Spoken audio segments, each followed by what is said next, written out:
examination? Mine is like very sad. I'm motivated by guilt and fear also. So when I'm not studying, I'm guilty. And then I fear the exam because I took this decision on my own. So I was like, I have to face the consequence of the decision. Right? Maintaining the motivation. Quotes, talking to peers. For me, it's very different. I've not mentioned it. For me, it's spirituality and philosophy. It's something I've picked up a bit while back, and it has helped me. And it helps me not just from academic, how to live life. Vivekananda I mention always because it's my core inspiration.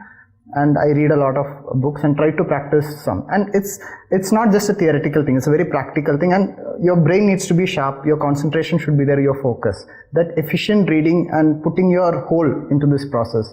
So it's the journey itself, the examination process, it's the learning process that gives you the joy. A result may be good, may not be good. So that comes later. So that philosophy has... Because you have maintained the performance, right? It's your 5th attempt and still you have not give up. So this is the earlier attempts, my practice in these things were a bit not so good. This time I got into that flow state, I would say. It's also a concept by Mihai Csikszentmihalyi. So flow state, it's a good physical, mental combination. Enjoy the process of learning, enjoy the process of giving examination. Mine is like very sad. I'm motivated by guilt and fear also. So when I'm not studying, I'm guilty. And then I fear the exam because I took this decision on my own. So I was like, I have to face the consequence of the decision, right? Like there are people who are of our batch who are doing well and everyone in the family is settled. You are still living off your parents. They are obviously supportive of it. But then I was like, if I've taken this decision and I really want to do it, if I feel sad also, I'll be like, hey, stop after half an hour. You have to study. So it is not something advisable. Guilt and fear shouldn't be your motivation, but that is what. So rather than someone pulling you up, you pushed yourself up, right? Yes. I was like, I have to do this on my own. Yeah. So lastly, since mains is approaching, any tips for the aspirants? Write for mains and try to incorporate current affairs, as Karishma was telling. Make your answer more robust.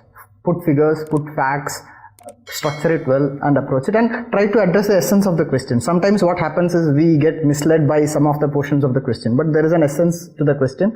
Try to address that genuinely and promptly. I think he's put it really well, like write as much as you can.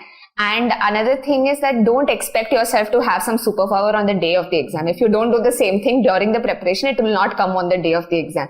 So incorporating examples, incorporating current affairs should be part of your test series as well. So it will not naturally come to you on the day of the exam. It has to be a part of your process. It needs practice. It needs practice. And one more thing is, I feel you should not go overboard because a lot of material is available, especially for mains. I think with each thing, for example, if it's a question, introduction, stick it to 1 point, body, background, stick it to 3 points. Try to find a balance in the number of points you make or number of points you try to remember or prepare notes with. And one last point, don't ignore any part of the syllabus. I was very overconfident with most of the syllabus last year. This time I had notes for most of the syllabus. I was like, I'm not going to demean any part of the syllabus. So use the syllabus very well.